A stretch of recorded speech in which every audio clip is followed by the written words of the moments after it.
Hello my friends, and welcome to a new video. We're going to be discussing Star Trek today.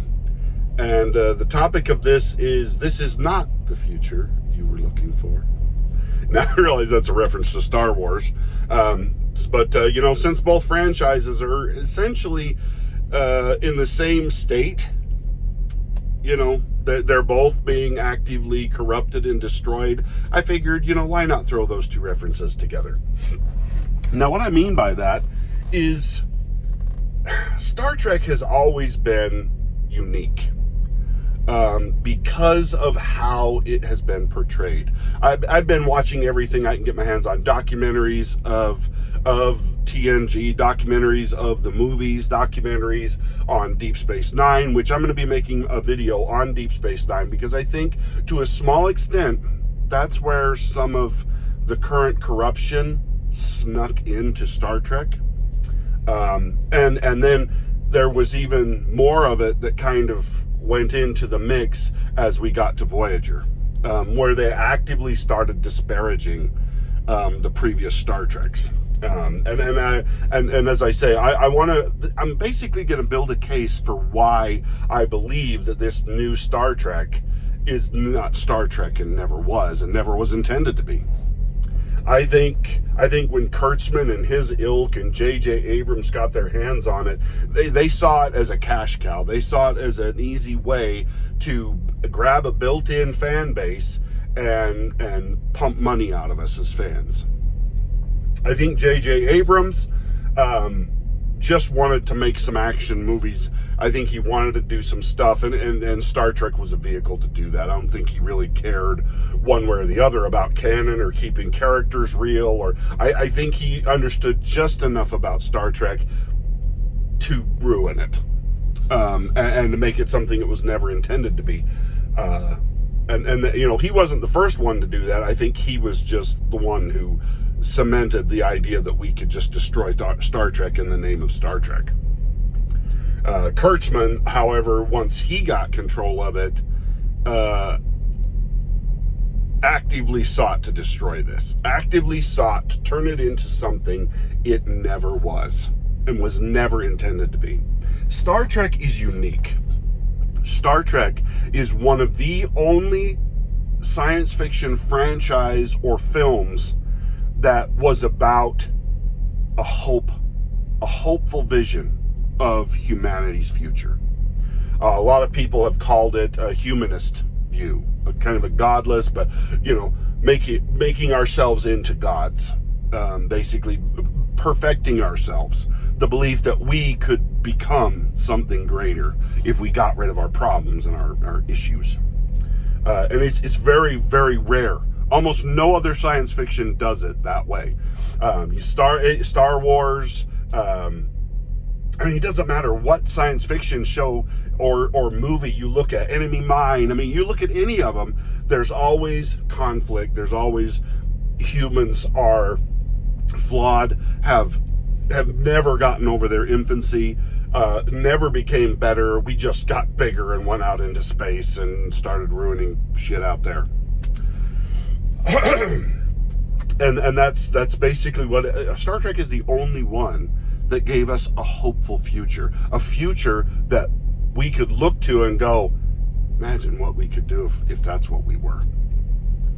And when Gene passed away, I think the rudder got cockeyed, and we've never been going in a straight line since. Now, I'm not saying Gene was perfect, and I'm not saying Gene's vision didn't have problems or flaws. I think Gene had the best of intentions. I think he truly wanted to be a visionary. He wanted to give something to humanity. I think he wanted to give us that hope for the future, which so many science fiction shows actively try and take away from us, or show us that we didn't grow up at all as human beings. So now my reason for saying this is I've been going back, like I said, watching the old series, watching the original series, which I grew up with. I'm 51 years old. I have had Star Trek in my life for as long as I can remember. It has been such a huge part of making me who I am, helping me to build my vocabulary, helping me to think outside the box, to look at issues the way we should, through critical thinking. And that used to be something I heard a comedian the other day talking about, how Gen X, we were crazy, this crazy generation that believed in this crazy thing called critical thinking, where we'd listen to both sides of an argument and then figure out who was right. I mean, crazy, right? We can't be just told what to do and then, be forced to do whatever everybody else is telling us to do, like good little automatons. Mine was one of the last generations that was actually taught critical thinking and was expected to think outside the box, and was told that that's what we need to be doing all the time. We don't teach our kids that anymore. We teach our kids, this is the way, this is how you do it. Don't think, don't do this, don't do that. Just follow the company line. Just follow the government line, the political line, whatever line we set you on. That's the one you're supposed to stay on. But this new show, Starfleet, Star Trek Academy, and full disclosure, I haven't watched it. I won't watch a minute of it. I've seen bits and pieces of it through reviews. I've watched little pieces of it here and there, but not to actually go and watch and sit down and see an entire episode. I refuse to do that. I won't pay for Paramount Plus while people are currently in charge of Star Trek are still there. But I know enough about the series to know what's happening. And there's such a huge juxtaposition between... It's amazing to me that from the 60s, when Star Trek started, through the 70s, the 80s, and up into the 90s, and even into the early 2000s, Star Trek remained fairly constant in its views and vision, and moving forward and overcoming and teaching great lessons and being thoughtful and thought-provoking until the current iteration started in 2008. And that's when everything went wrong. And ever since then, Star Trek has been going backwards. We have been reverting, unlearning all the lessons that we learned. And politically, we're in a very similar situation. Up until the 90s, I felt like, as an American, we were going in the right direction politically. We were overcoming racial issues. I felt like things were getting better, that there was a hopeful future on the horizon. And then with the election of a certain president who shall remain nameless, Barack Obama, all that started to decay and go downhill. All of a sudden, everything became about race, everything became about politics, everything became corrupted and intertwined and messed up in a way that I've never seen since. Now, I think it just coincided with him, and I think he was one of the catalysts, the man who I won't name, Barack Obama, and it's that when things started to change, when all of a sudden we were paying attention to race. We stopped trying to be a colorblind society. We stopped trying to live up to the inspirational thoughts of people like Jesus and Martin Luther King, and which those two are, I'm not putting those on a parallel, so just don't freak out. They're different. But still great thinkers who wanted us to live together peacefully and to overcome our problems. And all of a sudden, all of that progress has been erased in the last few years. And now it's all about gender, identity, selfishness, self-important ideologies that put the one person up above somebody else and make them more important because of their victimhood and their victim status. And we don't treat people the way they should be being treated. We don't destroy and discard bad ideas. We promote them, and we glorify and glamorize people who are living evil, wicked existences. And instead of like trying to shut those ideas down through reason, debate, and understanding of the corruption and the problems that those things will lead to, now we're forced to act like those ideas have the same merit as good ideas, which they don't. And that's really what I wanted to talk to you guys about. Now, this might be a little bit of a long video, and I apologize. If you can stick with it, cool. If you can't, I get it. You've been TikTokerized where you only spend 5 minutes or 30 seconds watching a video, and you can't have somebody get all their thoughts out. And I understand. And I'm sorry that you've succumbed to the TikTokery of the current day. But I actually like to finish out thoughts and round things out so that people understand what I'm trying to say. Now, what's going on with Starfleet Academy is just an absolute corruption. I mean, absolute corruption of everything Gene Roddenberry ever tried to teach, ever tried to inspire, ever thought would be part of his. If he was alive today, he would be disgusted by what he's seeing. And let me give you some examples. Like I say, I want to build a case. So in the episode, I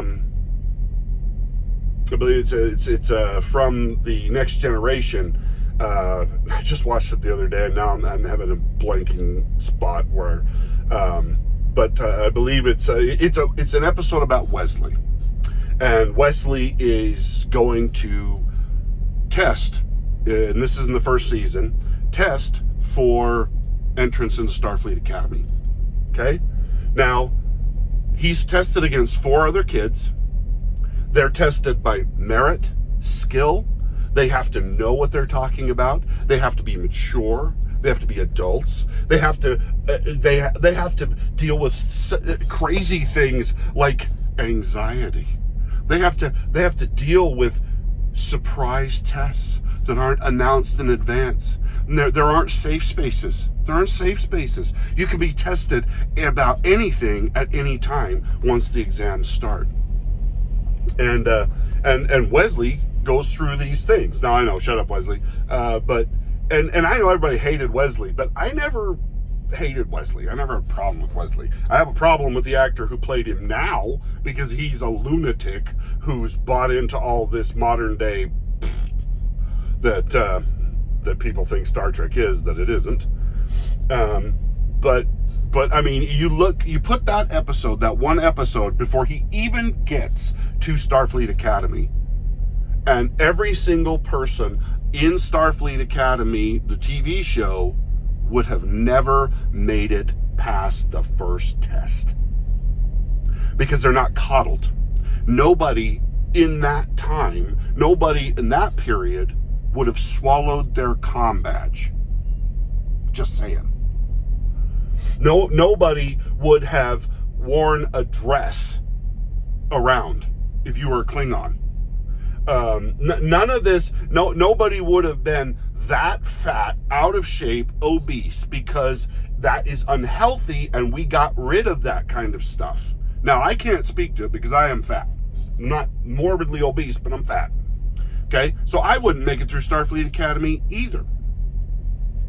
But and then you go on to the other episodes where it talks about Starfleet Academy, and when Wesley's actually at Starfleet Academy and what's expected. There's a few episodes where he comes back on the ship, where they go to Earth. He gets caught up in a controversy where the cadets have done something really stupid, but it's because they were trying to be excellent.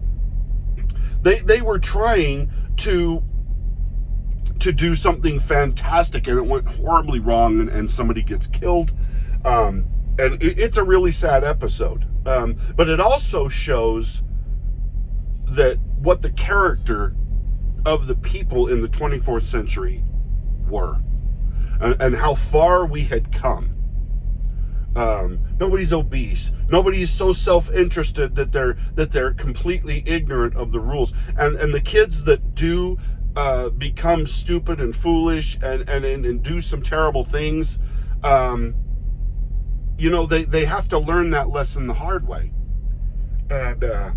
And I think the juxtaposition between those time periods, where Nog goes to the Academy, is one of the first Ferengi to ever, this is Deep Space Nine now, and goes through and has to truly become a Starfleet cadet.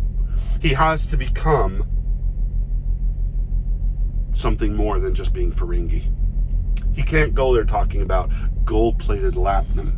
to see the character arc of Nog from Deep Space Nine, who's a troubled kid, getting into problems, doing stupid stuff, stealing at the very beginning of Deep Space Nine, just really being horrible, to becoming a cadet serving on a military ship during a time of war, during the Dominion Wars. And it is such a great character arc.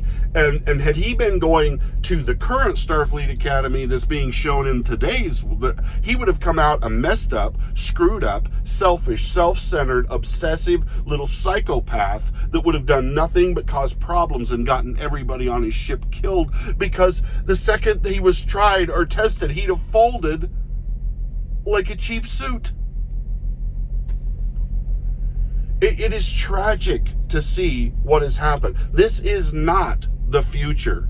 This is not the future you were promised. This is not the Star Trek of your youth. This is a bastardization and a complete destruction of everything Gene Roddenberry wanted to see from the future. You go back and watch the old series, and it's not even close. It's not even, they are so corrupt and crooked in the new dark. The new ships look like something that fell out of Las Vegas. I mean, Las Vegas had, back in the 90s, they had the Las Vegas, the Star Trek experience. Well, I'm telling you what, this show, the current show, Starfleet, Star Trek Academy, whatever it is, would look right at home in Las Vegas. Not in the future, Las Vegas of right now, with naked people and obsessive compulsive gambling and horrible stuff and alcoholism and drugs, which they've reintroduced all of those things into Star Trek again. Raffi, or whatever her name is in Picard, is a drug addict, which that was eliminated.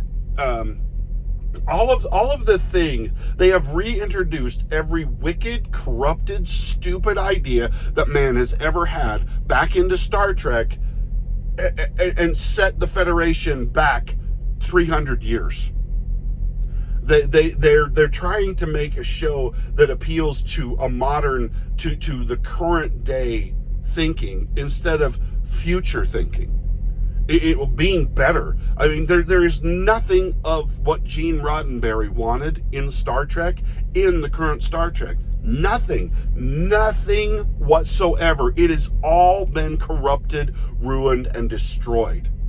Races that were wiped out are suddenly showing back up like, ta-da, it never happened. We're back, the black people and the white people, and a female Jem'Hadar.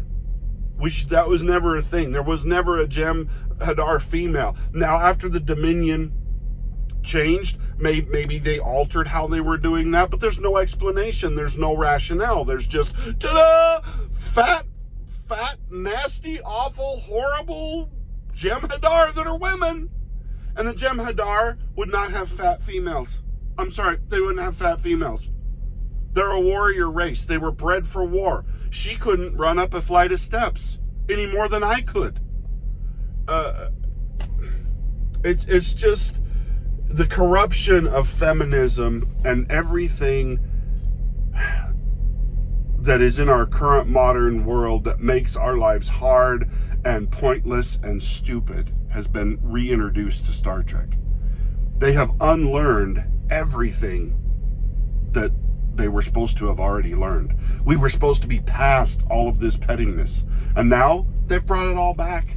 They've turned Star Trek into a dark, evil, awful thing that it was never intended to be. And it is truly tragic. I want to get into this more in future videos and kind of go down the list. I apologize for not having the names of those episodes, because I had them in my mind here the last couple of days, because I've been going back viewing episodes where they actively talked about Starfleet Academy, or Picard talked about his time during the Starfleet Academy, because I'm not opposed to a Starfleet Academy show, but not under the current way, because there were really great Starfleet Academy episodes back in the other series, back in the older series, that I think would have been fantastic to show a younger generation how to overcome their anxiety and their problems and their strife, that could have taught great lessons. And instead, they went and absolutely just reinforced every negative, horrible thing happening in our society today. And it basically ruined everything that Star Trek stood for, everything that Starfleet was supposed to be about. Anyway, thanks for watching. Let me know what you guys think. Have you been going back and watching the old episodes to see where the differences and what happened and why those series were so much better? I mean, and that's the sad part, is that the current crop of nincompoops and retards that are writing Star Trek don't even have any clue about what Star Trek really was. I don't think any of them were probably ever fans of the show, and if they were, they took all the wrong lessons, because that was the great thing about Star Trek, is it had liberal viewpoints, it had conservative viewpoints, it had vast varieties of influences, and like I said, it was a critical thinking exercise where you had to figure out what was right and what was wrong based on the facts you were presented from a neutral standpoint. You had to figure out. I'm sure, and they leaned one way or the other, but they taught great values. They don't do anything like that now. And that's the difference. There is no value. There is no moral. There is no morality. And if you have no morality, then laws and federations and all that stuff, it doesn't mean anything. It's just garbage. And it turns us into garbage people. Anyway, let me know what you think in the comments, and we'll talk to you guys next time. Bye now.